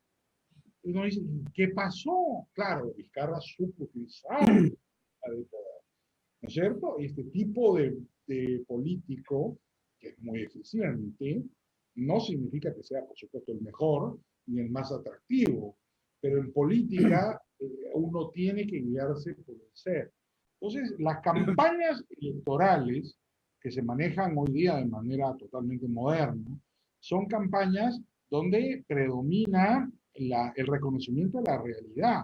Y alguien dijo, no recuerdo si fuiste tú, Pepe, si fue Pablo, que hoy día con la decadencia de los medios de comunicación, la prevalencia cada día mayor de las redes sociales, la participación directa del ciudadano elector en el debate público es una realidad. Hoy día, además, lo que le interesa hoy día a los partidos políticos no son tanto las encuestas cuanto el análisis de Big Data. Todos los partidos políticos tienen analistas de Big Data, que son empresas que se dedican no solo a analizar redes para los políticos, esto es un tema de marketing, analizar las preferencias y no las opiniones. ¿Cuál es el problema en la tecnología política electoral? Aquí hay un cambio tecnológico fundamental. Anteriormente, hasta hace algunos años, las elecciones se guiaban por las encuestas, pero la encuesta es un mecanismo, yo diría anacrónico, de investigación que lo que busca averiguar es la opinión de la gente. Y la gente miente, la gente engaña, entonces buscar la opinión era una guía muy relativa respecto de la preferencia electoral. ¿Qué hace el análisis de Big Data? Escaneando las redes sociales de las personas a un nivel de detalle infinitesimal, tú puedes conocer no la opinión, sino la preferencia del elector. Y esa es información dura, esa es data dura, que le permite a los analistas de campaña hacer una campaña no en función de la opinión de la gente, sino en función de sus preferencias. Y por eso hemos visto esta campaña tan rara. Lescano, en abstracto, no parecía un candidato que pudiera estar jugando a la presidencia de la República, mucho menos Rafael López Aliaga. Pero gracias precisamente a que supieron identificar lo que era la preferencia electoral dura de los peruanos, están teniendo un resultado electoral, yo diría que bastante llamativo. En el Perú, ¿Quieres agregar, Pablo? ¿Cómo acabarán las cosas? No, nada, muy interesante. A ver, Pablo, tu opinión, ¿qué comentas? No, pasemos a otra pregunta. Bueno, la otra pregunta, que es lo que quedó de nuestro amigo de la Torre, que decía, a ver, espérate un ratito, por favor. ¿Cómo hacer para superar el analfabetismo económico de los periodistas y los intelectuales, así como el casi monopolio neomarxista que había en el mundo cultural y académico tan nefasto para el Perú? Y esta es la última. Listo. Bueno, esa es una tarea de largo plazo, ¿no? Nozick, un intelectual muy importante, se preguntaba por qué los intelectuales son de izquierda, ¿no? Porque cuando estudia, la gente, decía él en su explicación, son los engreídos de los profesores, los engreídos de sus circunstancias de vida, sacar las mejores notas, hacían jefaturas de práctica, etc. Pero en el mundo real, los grandes campeones, no en el Perú, ¿no? En el mundo real, los grandes campeones son Bill Gates, ¿no? Son los grandes empresarios, los grandes creadores, ¿no? Innovadores y creadores de fortunas, Jeff Bezos, en fin, Amazon, etc. Y entonces se genera un tremendo resentimiento en el intelectual una vez que sale a competir en este mundo de hoy, ¿no? Se siente maltratado, dice, yo me merezco algo mejor, ¿no? Y entonces se terminan refugiando en promover políticas públicas en que los intelectuales y los políticos terminan metiendo la mano por aquí y por allá para definir el destino de los países. Y nosotros, por supuesto, ¿no? Hemos descuidado mucho, ¿no? La formación de gente. Yo recuerdo una anécdota hace muchos años, me costó mucho trabajo convencer a la gente de RPP que me permitieran hacer una reunión con los periodistas del lado económico para explicarles algunas ideas y algunas reflexiones sobre el Perú. Y no querían.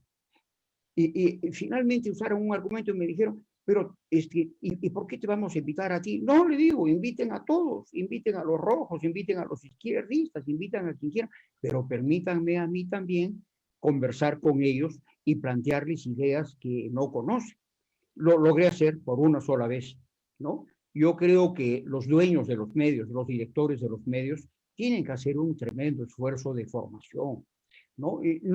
Simplemente le dan el micro o le dan el lápiz a alguien y eso es todo lo que hace, ¿no es cierto? Y convenga con las ideas que vengan. Pero la gran falla del liderazgo es en la clase dirigente, en la clase de la sociedad civil, de los empresarios, los gremios que no participan en la vida. Y ese es otro tema que también ha sucedido en muchas partes. Powell, un abogado muy importante en Estados Unidos en los años 70, denunció cómo los medios habían sido tomados por las izquierdas, cómo los gremios habían sido tomados por las izquierdas, cómo las universidades habían sido tomadas por las izquierdas. A raíz de ese, no me acuerdo cómo se llamaba el documento, ¿no? En Estados Unidos se formaron varios think tanks, el Cato Institute, y varios institutos de pensamiento, ¿no? Que permitieron que se generen otras ideas y que se balancee el proceso de generación de ideas en Estados Unidos. Es algo que en el Perú hasta ahora no podemos hacer. Tenemos un think tank liberal acá, que es el IPE, ¿no? Uno, chiquito y casi sin presupuesto, ¿no? Y claro, yo siempre promuevo que se formen más y últimamente me dicen, pero ¿de qué sirve? Mira lo que pasó en Chile. Con todo lo que desarrollaron de think tanks, en 5 minutos se fue todo a rodar. Y resulta ser que si uno analiza los centros de pensamiento chilenos, el más importante de todos, o uno de los más importantes, es el CEP, el Centro de Estudios Públicos, tiene solo 24.000 seguidores en Facebook y 70.000 seguidores en Twitter. Quiere decir que hicieron maravillosas propuestas de políticas públicas, debates, publicaron libros, pero no llegaron al ciudadano. Lo fundamental es llegar al ciudadano con las ideas de la prosperidad. El ciudadano quiere prosperidad, pero si nadie le explica cómo se logra y cómo se mantiene, entonces se va a ir con los vientos. Entonces tenemos una gran tarea por delante, pero esa es una tarea de largo plazo y una importante preocupación de Diego. Te agradezco. Oye, realmente extraordinaria. Seguramente tienes para hacer un comentario adicional, Enrique, porque te veo con una cara listo para hacer el comentario. Dale. Mira, sin duda, lo que ha denominado Diego de la Torre analfabetismo económico está muy difundido, pero es muy triste comprobarlo no solamente entre los periodistas, sino entre profesionales, economistas, empresarios, dirigentes empresariales. Está ampliamente difundido, es una cosa absolutamente impresionante. Y creo que es culpa nuestra, de los que creemos en la libertad y los que creemos en el Estado de Derecho, que no hemos sabido articular un mensaje. Y deberíamos hacerlo. Yo he sostenido ya antes que el mejor invento de la izquierda, después de Sendero Luminoso, fue el IDL. El IDL ha sido absolutamente fantástico, porque la izquierda, a la caída de Fujimori, descubrió que habían tumbado al gobernante, pero no habían capturado el poder, porque efectivamente la izquierda no capturó el poder. Pues descubrieron que la estructura intermedia del Estado es el poder, no la presidencia, es decir, el aparato represivo. Si tú controlas policía, Ministerio Público, Poder Judicial, controlas el país. La izquierda descubrió que lo controlaba el APRA y que lo había controlado siempre, desde hace 50 años, porque ellos lograron introducirse en la estructura intermedia del gobierno, de tal manera que nunca importó quién fuera el presidente, siempre gobernaba el APRA. ¿Qué hizo el IDL? Rompió eso. Y lentamente, en una generación, les ha tomado 20 años, exactamente, del 2000 ahora, del 2001 al 2021. El IDL, con paciencia, fue promoviendo que jóvenes, competentes, cuadros políticos, postularan a los cargos principales en el Poder Judicial, en el Ministerio Público, y hoy día controlan el aparato represivo del Estado democráticamente. No han votado a nadie, no han purgado a nadie, jugaron a la jubilación. Como el resto de la gente estaba dedicada en estos últimos 20 años a ganar plata, ¿no es cierto?, a una clase media ascendente, a mejorar su consumo, no querían ser funcionarios públicos, ni los apristas. Entonces, ¿quiénes entraron a copar la estructura intermedia del Estado?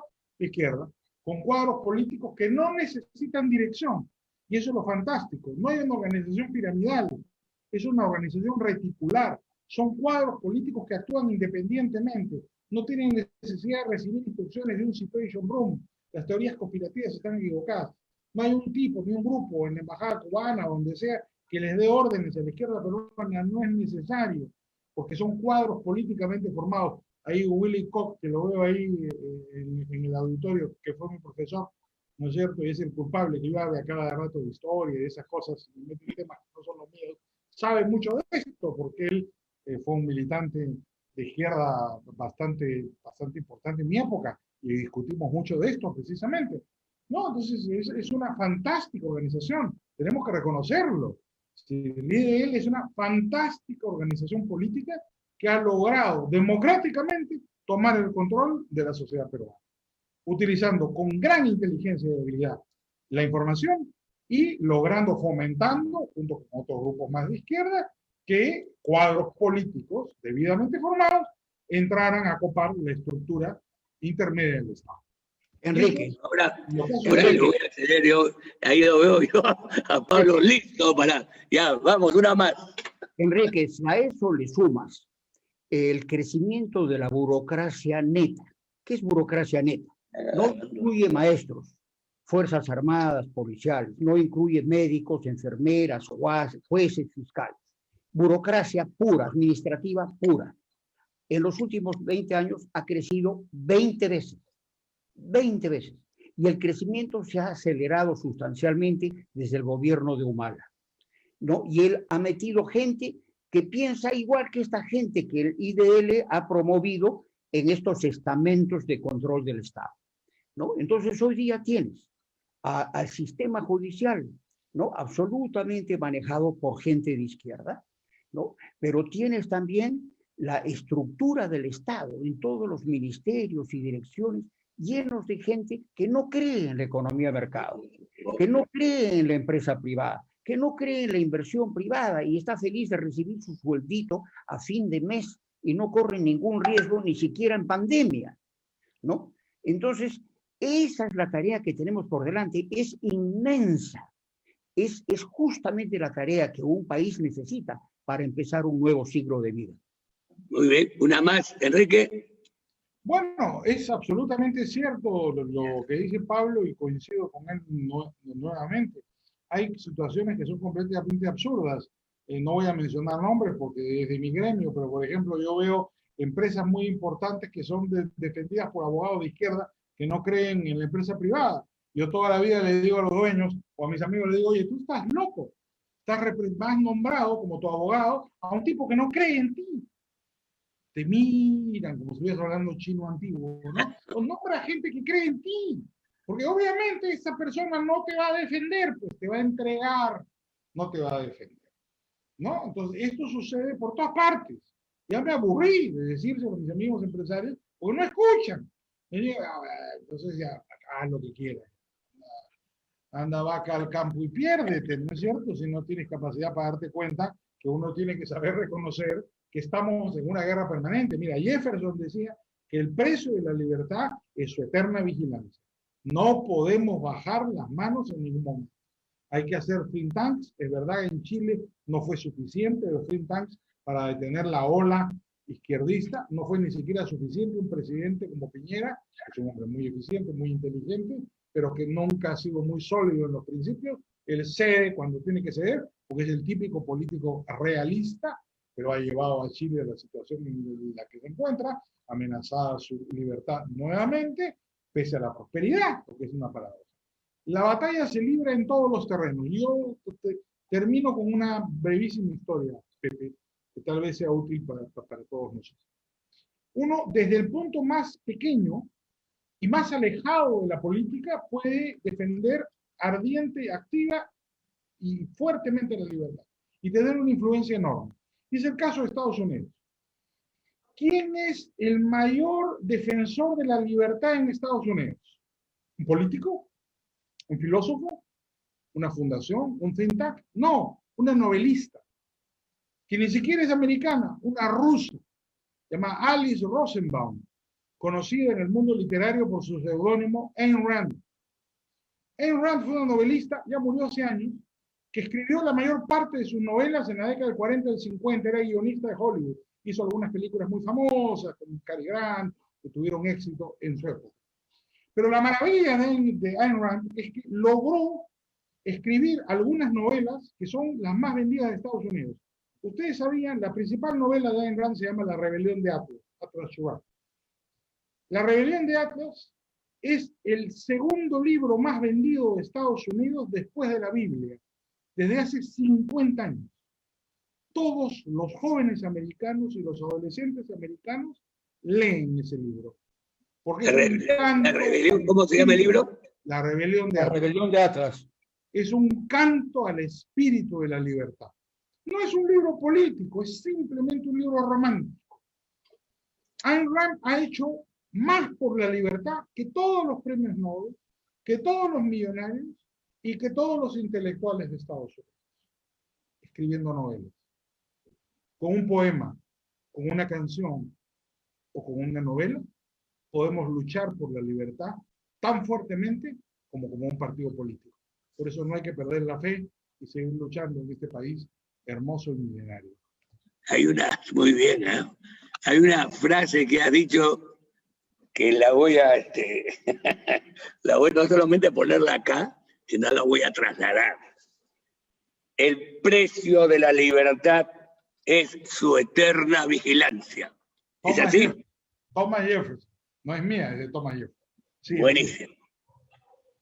Buenísimo. Oye, realmente hemos tenido una reunión extraordinaria, en mi opinión. Les agradezco infinitamente. Han tenido sus propios comentarios, han dicho lo que cada uno piensa, nos han enseñado un montón, por lo menos a mí, inmenso, ha sido realmente extraordinario. Y desde ya los voy a convocar. Voy a convocarlos para después de la primera vuelta. Yo en la primera vuelta he quedado, después de la primera vuelta, estaba tratando de hacer un panel. O sea, el miércoles 14, 3 días después, hacer un panel que invitaba al doctor Junkov, que es muy amigo mío, tengo mucho cariño, él ha sido presidente del Tribunal Ético. Quisiera invitarlo a ustedes, a los dos, y seguramente a alguien más, ¿no? Había pensado que tú podrías llevarme a Jaime de Altaus también, Pablo, ¿no? Claro, y tener pues un panel espléndido para poder comentar, analizar. Faltan chicas ahí, no porque sea un partidario de la ideología de género, pero faltan chicas en ese panel, así que... Ya, buena idea. Buena idea. Tengo varias muy buenas analistas. No le creemos las banderas a los izquierdistas. Los que más han hecho por la libertad de la mujer somos los liberales, no los rojos. Hemos regulado todas las banderas, Enrique. Así es. Hay que recuperar. Aquí bueno, ya conversaremos para que me sugieran también tener seguramente a dos mujeres en el panel, ¿no? Claro, sería extraordinario. Si ya cuento con ustedes, ¿no? Lo agendan. Vale. Ya, muchísimas gracias. Un gran abrazo. Y nos vemos pronto. Quería decir algo más antes que me olvide. El día 31 voy a tener aquí a 5 jóvenes que están candidateando para el Congreso. Hay que darles cabida, hay que saber qué cosas piensan, qué proponen. Alejandro Cabero, de Avanza País, Joaquín Rey, de Victoria Nacional, Pedro Morales, de Acción Popular, Débora Ingo, de Renovación Popular, y Flor de Jesús Mesa, de Fuerza Popular. Así que desde ya a todos los convoco para el próximo miércoles. Es conveniente y necesario que escuchemos a los jóvenes. Ya les toca. Muy bien. Muchísimas gracias. Gracias, Ítalo, también. Y nos vemos pronto. Gracias. Un gusto. Chao, Enrique. Abrazo para mí también. Un abrazo, Pablo. Gracias. Abrazos. Chao, gracias. ¿Cómo se puede eso?